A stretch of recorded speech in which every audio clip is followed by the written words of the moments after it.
Welcome back to New to Medical Device Sales. I am your host, Jacob McLaughlin, and today I have a super special guest that I'm excited to bring to you guys today because this guest just got two offers from one of the top medical device companies in the world.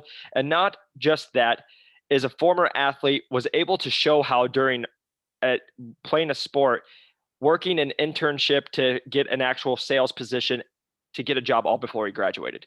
And it just shows you like what the work ethic looks like and somebody who's very talented in what they're going to do. So I'm hoping this brings a lot of knowledge, also just tips that you guys can take away, but also just hard work. It pays off. So without stopping, we're going to have Mel Johnson on the podcast. Mel, thanks for joining us today, man.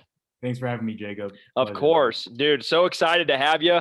Mel reached out to me last week, letting me know he got these job offers, and I was like, "Hey, can you get on the podcast?" And he's like, "We can make something work." So I'm just excited to be able to make it work today and have you on there. If you guys hear anything in the background, I apologize. It's my dogs chewing on toys. They're going psycho right now.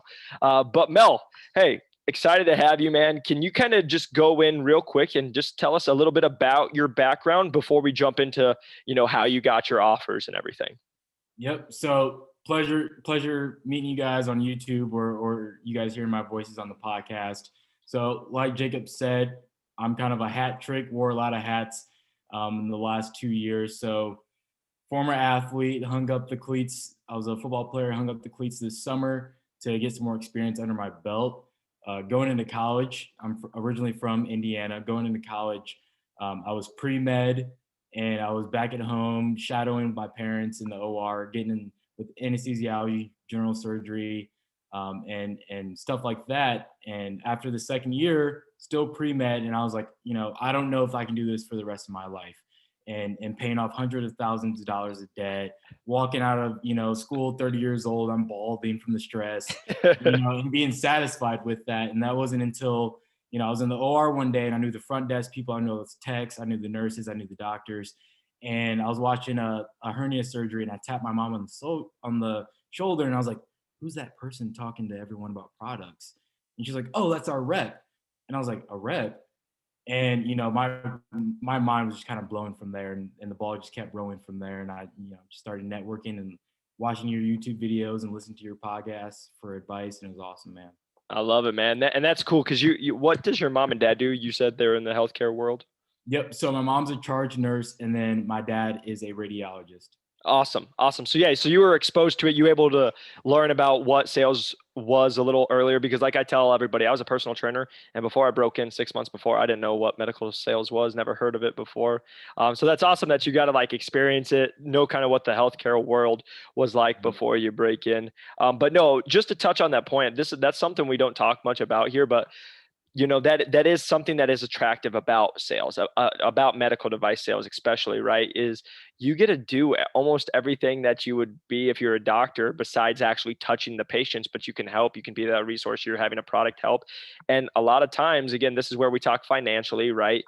You can make pretty good money without all the years of schooling. And so that's what makes this career very attractive is, you can be in the OR like you were, and we can not have, I'm the same way, man. I decided not to go to occupational therapy school because it was going to be 150K of debt. Yeah. And then I was like, I'm going to make 80K. This doesn't make, the math just doesn't add up for me. And then I was like, if I wanted to ever get married and have kids, buy a car, get a house, like that's just more debt. Right. Adds up.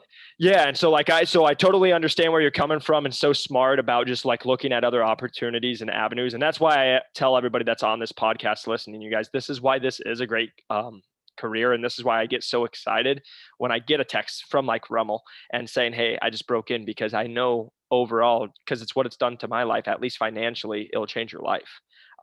Especially once you guys get into that full line sales rep role, which is always the goal, and going and you start performing and you do good stuff. Yeah. So excited about that, but that's awesome, Rummel. And now let's get into the deep of it because this is why I'm excited to have you. Like we were talking off air, you played football and then you also eventually got into a sales internship. So kind of tell me what that was and then what kind of led you to go that way and make that sacrifices. And then again, like how many different hats you were wearing at one time to make your dreams come a reality.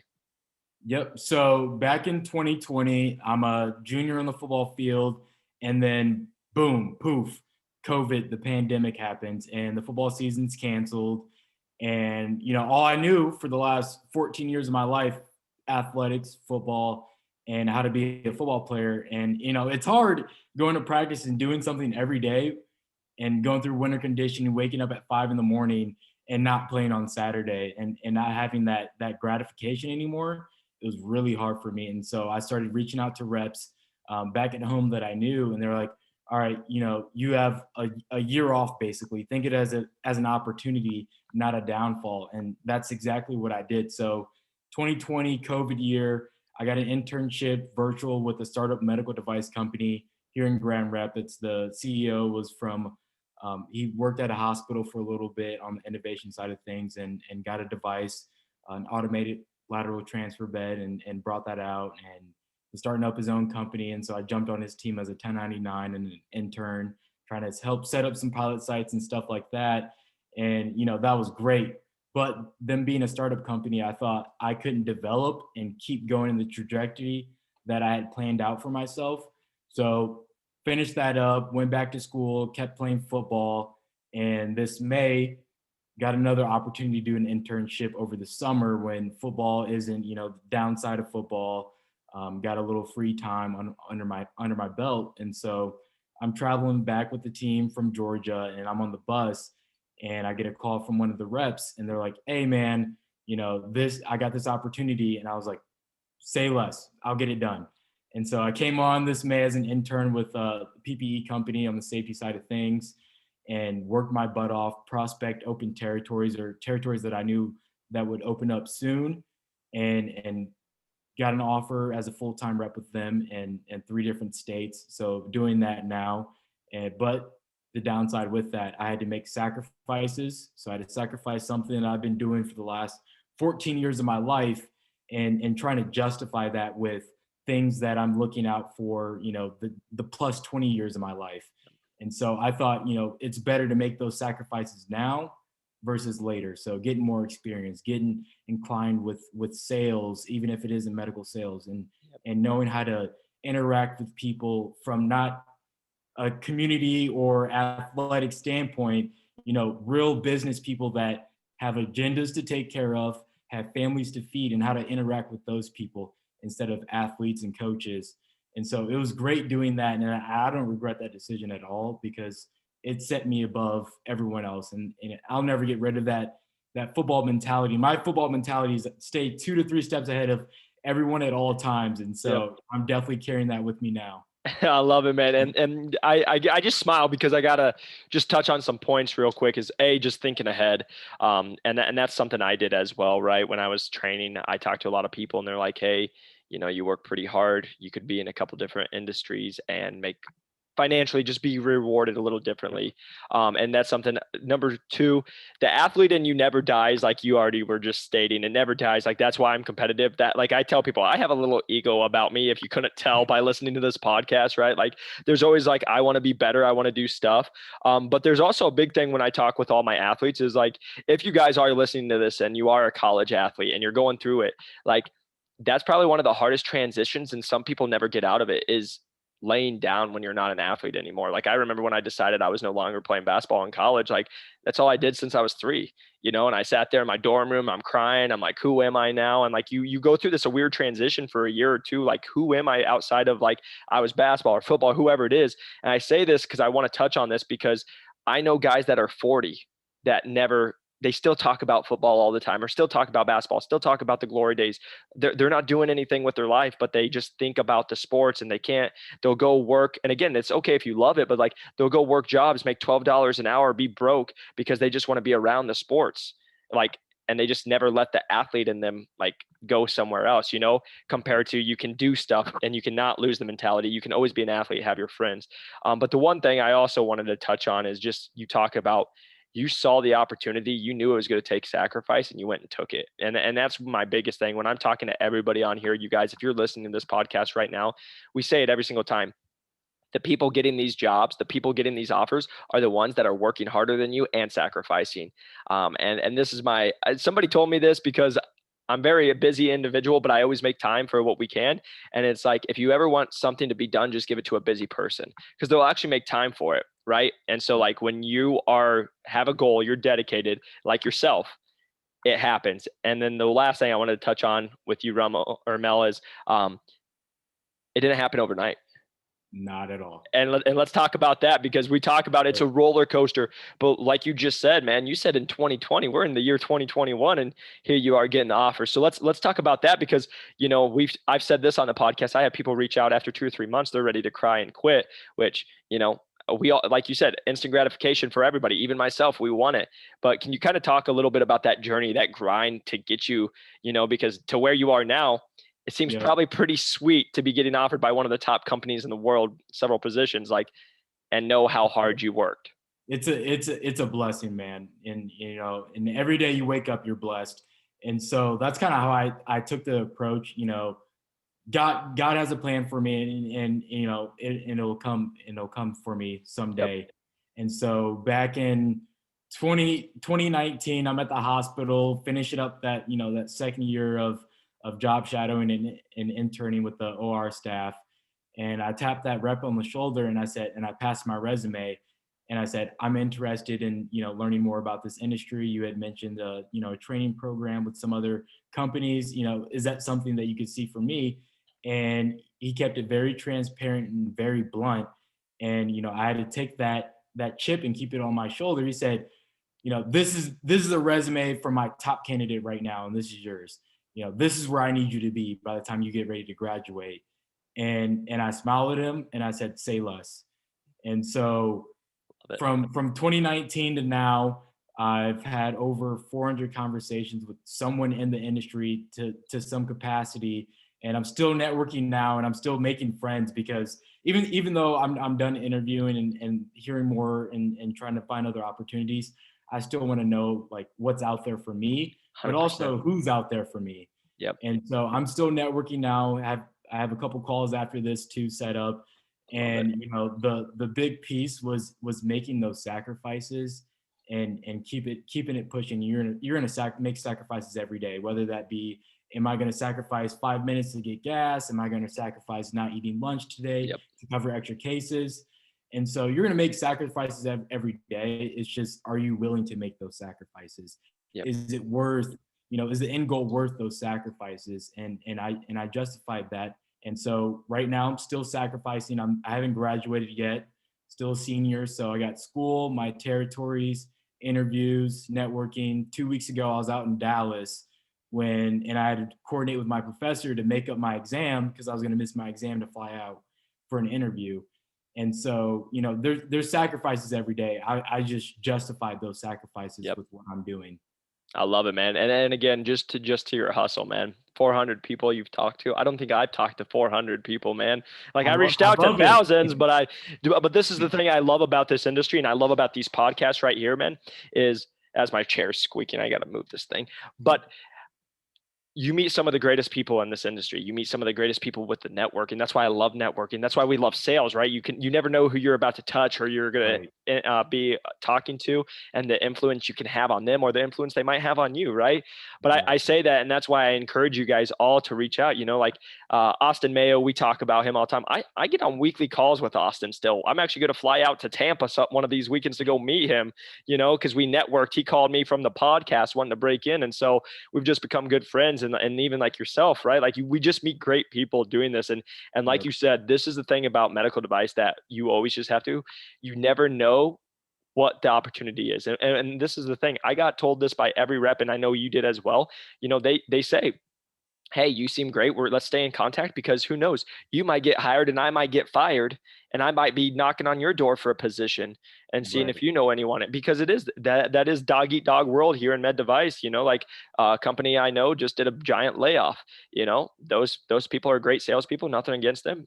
Now they have to go find a position, right? And most of them will, but you never know where the world will take you. And this is what I just mean. So that's why networking and doing what Mel's doing is like, hey, that's the biggest thing is you guys, it's not it's not just saying to network. And I know a lot of people think I'm saying that. It's because A, you're doing that for your job. B, it's going to be your livelihood once you get in. And C, you never know where it's going to go from there afterwards, friendships, work relationships, things like that that can come from this. And then also just bettering each other. Cause like I still talk to people that have been in the industry 3, 4, 5 years, because again, I'm no expert. I'm trying to learn, so whatever you can learn and take away, that's what we are here for. But yeah, Mel, like I just love your. Sorry to cut you off I'll real go. quick, but touching and kind of bringing that point you said, those bullet points you just listed off, you have to know your why. Why am I waking up today? Why am I doing this? And instead of doing things just to do it, so just because you see on Jacob's podcast and he's saying, these are the things that, this is what you're supposed to be doing. Instead of just looking at those videos and be like, okay, well, Jacob talked to, reached out to over 1,000 people. So that's what I have to do. That's what everyone else on the podcast and YouTube videos are doing. That's what I have to do. And instead of taking that approach, this is what I have to do. Like, oh, I get to do this to break in. I get to wake up tomorrow and this is my career, right? And just flipping your mindset into this is why I'm doing it. Yep. This is the purpose behind it instead of just doing things to do it. That's a perfect point, man. And again, that's because I talk about a lot about mindset and just breaking in, because if you don't love something, like especially like this industry, I just am as straight as I can be, man. Like this industry, if you don't love it, you don't love helping people, you don't love what you're gonna do, this is gonna beat you down real fast. Especially if you guys are in the trauma. I'm not in trauma. I talk to people in trauma, and that's the reason I'm not in trauma, right? But like I joke around and laugh with people, like it's the truth, and just even mindset, right? And I was actually just having a talk with one of my clients the other day. When I do my daily devotionals, I wake up, I spend the first 5 minutes for myself. I do my setting that I need to get my stuff done. My day is amazing. I go in with a positive mindset. Hey, what can we do today? What am I going to accomplish today? How can I be a resource? And just understand, you're going to get a fire thrown at you, 3 emails, and you're like, what the heck are these? But going with a mind of like, okay, let's handle these, and what can we do to make it the best outcome? Instead of, I know a lot of people that a lot of times they won't be performing, or they'll be struggling in their territories, that are like, gosh dang, can you imagine this happened to me? Like it's a negative mindset instead of a positive mindset. And we all know mindset's going to make or break you. And literally, again, this is what I always just try to tell people, and I have to do it to myself, right? If you guys are listening to this or you're watching this, you're blessed. Like you guys have an internet, you have a phone, you're on a computer, whatever it is, that's what I have to bring myself back in. And then also I always tell people, I have to laugh at myself all the time, because none of this matters, right? Like as much as we put that it does matter, it doesn't matter, because like at the end of the day, we can hit COVID, you get fired. Like it doesn't matter. Like you'll figure it out. And that's what I just love about what you're saying there, Mel, is, every day is an opportunity to get better and go after your goals. And that's what this has to be is, even myself, like if I didn't have certain goals, I wouldn't do certain things, because to people financially or for task, it doesn't make sense to do it. But if you have the reason, that's what it is. Yeah. And so I'll go ahead. Real quick, and what flipped that mindset for me, I watched this, I was listening to this podcast, and this guy went, if I gave you $1,000 right now, no strings attached, would you take it? Right. And everyone's like, yeah, of course. And he's like, all right, now I'll give you this $1,000, but I say you can never wake up again. Would you take it? And I wouldn't take waking up for no amount of $1 billion or $1 trillion. Right. And so you have to start taking that same approach and looking at life that way, looking at your job that way, your family that way, and just the little things that way. You and me must have the same TikTok account, because I know exactly the video you're talking about. Yeah. And I forget about him. I actually had a friend that I know, she was on his podcast. It's going to bug me that I can't remember his name off the top, but he was, to the people who are listening, he was asking about $1 million. And because like to everybody, 1 million, some big number, right? And it's all relative, but like, he was like, if I gave you $1 million, would you take it? And they're like, yeah. But if I gave it to you and you didn't, or if you didn't wake up tomorrow, would you take it? And they're like, no. And he's like, so that's proving that today is worth more than $1 million to you. Act like it.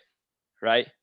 And so that's a great point, man. And so like to everybody who's going through the hustle, going through the grind, like first off, this is going to make you better when you guys are doing all the hustle, but also every day is an opportunity to get better. Every day is the opportunity to go towards your goals and get to where you want to be. Love it, man. I love it, Mel, just going into it. But Okay, so you found out you wanted to be in med device. You worked your absolute butt off to get to where you are. Now, can you kind of tell us during like the interview process? You know, a lot of times you're gonna have people reaching out because they're gonna like you. You're a cool dude. They're gonna be like, Mel, I'm trying to break in. What advice can you give me? To anybody who's going to reach out, whether they have sales experience, they don't have sales experience, because I know there's things that people can always be doing. What would your advice be to people who are wanting to break into medical device, who are probably going to try to reach out to you? What would you tell them? The big thing, play on your strengths. So me being a black man in America, there's a lot of things that I want to do for my community as far as culture change, culture shock within the industry or whatever community I ended up in. So I play to that strength heavily. And so my background with athletics and being part of, other things with athletics. So I was a part of a program where all the athletes got together and talked about race and diversity and being a part of those initiatives and things like that. I'm an athlete playing on that strength. I went and worked I sacrificed something that I loved and it was dear to my heart to get to that next step. And I didn't know if I was going to get to that next step, but I still sacrificed it anyways. Yep. Just doing that. And so playing to your strengths is a big thing, but also doing everything with a purpose and being diligent in those efforts and just honestly doing everything that doing the things that no one else wants to do. Yep. Right. And so, I would be up all night stressing because I'm like, all right, what is another 22? Or even, someone in the industry that's already in the industry, has a solidified background, has, that 5+ years of experience. What are they doing around the country? And what can I do to outwork them? What can I do to, make myself different from them? And so you have to play to your strengths and be you. Yep. Don't come on, come on, Colby Woods or Jacob McLaughlin's, YouTube videos or podcasts and be like, okay, that's what I have to do. Even though that's not you, you got to be you at the end of the day. You can't be other people. Oh man, I just want to clap on that one, man. That's so good. That's first off, perfect advice, 100% what you said. But that last part of your strengths and being you, I say this all the time. Whatever works for me, it might not work for you because we're different, right? Like I literally just in the last podcast, it actually will be uploading later this week because I have it scheduled. I talk about I was never going to go get a sales job because I was a personal trainer, and I was like, I don't give a F what anybody says to me or about me. I'm going to do something. You might not be that way, right? You might not have the fight back, like screw you kind of mentality. But to the same extent, somebody is going to love you and choose you because of your strengths and you being you. Like that's the thing I want to just touch on because of what you just said. 100%. I say this all the time. I know the way I come off sometimes. Like I'm a very energetic dude, a very happy dude. I love it. I might be too much for somebody. Right. And I know that, like, especially like when you're talking sales, like I knew, and a better example is I knew I didn't have sales experience. There was people who couldn't get over that. That's okay. Right. Like that was okay. There was people who took me because I didn't have sales experience. They're like, we're going to have you work, hustle, mold, and do your thing. Right. And so to Mel's point, you guys just own your strengths. Cause here's my thing. Gary Vee says this, too many people worry about their weaknesses, but you should be but you can't change if it's a weakness, yeah, you can work on it, but why not double down on your strengths? Right. And that's my big thing too, right? Like I'm a very good communicator. I'm outgoing. I like to be strategic. I like to, right. These are my things for me. Well, I'm going to just double down on them, and people might not like the bad parts about me. That's okay. Like not every single one. And this is the biggest thing I tell people when you're trying to go into sales. It took me a little bit to realize it when I'm going and meeting with these doctors and getting rejected. Not every client or every prospect is an actual prospect. It's not an actual opportunity for a sale. And what I mean by that is if you listen to like Jordan Belfort and all those guys, if you go into somebody and they're not open to selling, if they're not open to your product, it was never a prospect. They're never going to turn around. You're never turning a no into a yes.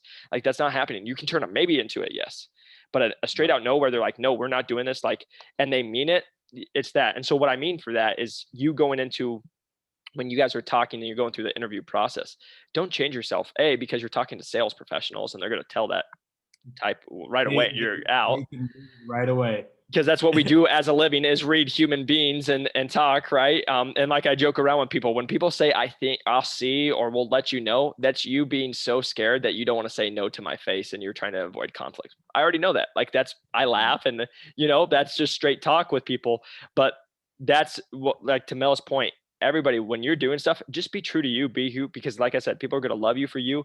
And again, Mel has so many strengths. It doesn't do any good to worry about what are the weaknesses, because guess what? We all have the weaknesses, but I promise you, he showed through his strengths for the position that they're looking for that he was by far the best candidate. And that's why he got job offers. And to touch on the interview process, I don't, other than, being placed in a scenario and how I respond to that, or maybe I have my own, scenario to give. I've never been blatantly asked, what are your weaknesses? Right. But you always get asked, what are, your 3 strengths that you'd bring to the team? Yep. No one asked me, what are the weaknesses you're going to bring to our team? Right. And so I would, and to double down on what you said, double down on your strengths. Definitely. Yeah. 100%. And I always laugh this, right? Like a couple times people will call me and they're like, hey, I got an interview question. They were like, what's your biggest weakness? Right. And I here's mine. Right.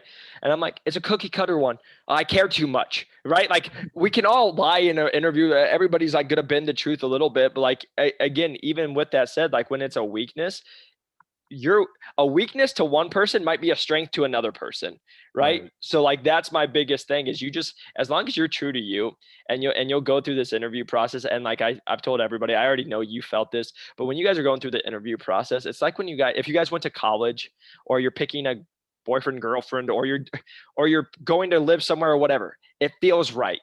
Because you can feel it in your gut. Like you can tell when something's vibing or it's going good, or you can be like, man, I don't think I'd like to work for this company. Oh, I don't think this would be a good fit. I don't know if I'd want this as my manager, right? Or you're like, hey, yeah, I definitely would want to be a part of this culture, this team, whatever it is. So just as you guys go through the interview process, just understand that. But yeah, to Mel's point, it's just doubling down on who you are, and they're going to talk to you about it. And again, if we go and dive a little deeper into that interview process, right? It's just them trying to learn about you. That's it.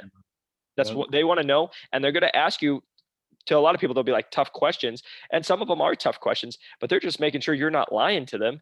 And that if they hire you and pay you the amount of money they're going to pay you, that they're getting a good deal out of it. Because they're paying you big boy bucks to do a big boy job. And, that's the expectation, and flat like that. You got to have some big boy or big girl pants to step up in these situations. And that's 100%, right? I tell people this all the time. Majority of human beings who call me or reach out to me on this podcast, from this podcast, they want 6-figure earnings, but they want to give a 5-figure or 4-figure effort, and like, that's just the reality. You're not like, first off, the average in America is 60K, I think. So if you want to make over 60K, you want to make 100K, you want to make 150K. Well, you're going to have to work way harder than the average person. You're going to have to come more prepared. You got to have better skills. You got to do other things that people aren't doing.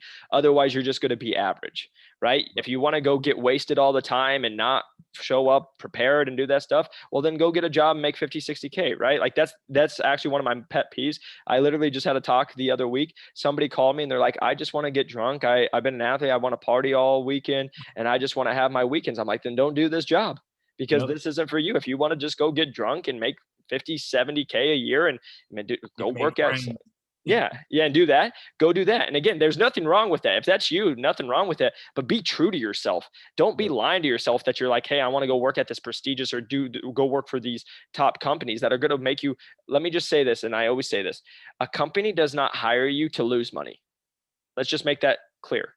If they're paying you $150,000, they're making a lot more than $150,000 off you. And they're going to make sure they get that. And if they don't, you're out, because they're not losing money on somebody they just hired. So I guess that's the best way and most clear way I can ever say it. I think Warren Buffett does it the best. They pay their advisors $100,000. And he's like, my expectancy for them is 10x. So he's like, if I hire them for 100,000, they better make me $1 million. Right. So something to think about to all you people who are wanting to break in. You better be ready to work and hustle and get yourself in.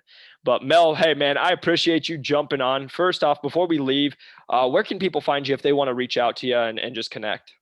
Yep. So you can find me on LinkedIn. First name is going to be Rummel, Rummel, and then last name Johnson. Search me up. I'm probably the only Rummel Johnson on there. So you can find me on there. My email is also last name, first name, 25 @gmail.com.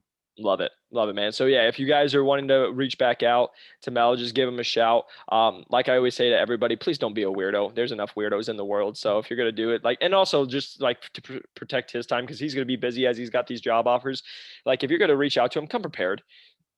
That's just respectful. Like don't be like a lot of these people who reach out and they're like say, "Hey bro," or "Hey dude," and then they don't have anything to come with. They're just trying to talk, right? Like we're busy people. We're willing to help people, but we also have to protect our time in the same respect. So if you guys are going to do that, please. But Mel, hey man, we appreciate you coming on the podcast. So thank you so much for your time and I just want to just end it with this is I know you're going to crush it once you get in, man. You've crushed it just showing what you've dedicated. There's no doubt in my mind you're going to come in the next couple of years. We'll be seeing your face with some President Club and some big stuff coming your way in the future. I So appreciate that. congratulations, man. I appreciate that. And also, congrats to you. Not a lot of people give you that, but congrats to you, man. You're doing a lot, not only for the community as a whole, but, for your company and what you're doing there. So congrats to you, man. Well, thanks, man. I appreciate that. That Yeah. truly means a lot. It does. It does. Well, if you guys are watching on YouTube, please press that like and subscribe button. If you guys are listening on the podcast, a 5-star review helps us reach more people. If you guys do break in, I am going to give Mel one of these. I'll be sending out afterwards. Is an I Broke In t-shirt. New to medical device sales. This is again just a thank you to me, or thank you from me to you guys, saying thank you for listening, to being supporting. And I know how hard you guys work. This is my little present. I actually have to go get more shirts made because I've got to send out so many, which is so much fun, right? I That's love good. sending That's them a out, problem to getting have. exactly. I love sending them out, getting pictures of people breaking in because again, like we said, it's not only fun to see, but I know it's changing lives financially and just in the careers and everything. So it's cool to see everybody's hard work paying off. Also, I want you guys to know I actually just today made a Facebook group, New to Medical Device Sales. My goal with that Facebook group is I want people who have broke into medical device sales from this podcast or whatever to be able to join that, but also people who are trying to break into medical device sales to be able to join that, to where you guys can post questions. You guys make a community. So you other reps like myself can connect with other reps. That's what I wanted to do it, so we can talk about different territories, things we might see. So it's this community. But now if you're trying to break into the world, that you guys can jump in on that and also just network with human beings that are in the industry, ask questions. Maybe somebody jumps in and answers that, like myself or other reps that we will have in there. So I just made that. It might not have a lot of followers if you guys go check it out today, but what my goal is to grow that, to make this community grow even bigger. And then again, if you guys are interested, have an ebook, New to Medical Device Sales, where I talk about how I got 4 job offers with no previous sales experience from top 30 medical device sale companies working. It's going to be done editing. And so hopefully in the next 2 months, I will have a second book out about my first year in. So if you're wondering what it's like to be in the medical device, or you guys are just breaking in, you guys can grab that book. That's just giving my experience of everything I've gone through, how I've had success in this industry so far, and everything that I've learned that I wish I would have known when I first broke in. And then if you guys want to reach out to me on LinkedIn or TikTok or Instagram, New to Medical Device Sales, or Jacob McLaughlin. But until next time, we will see you, and we appreciate you guys listening. Thanks.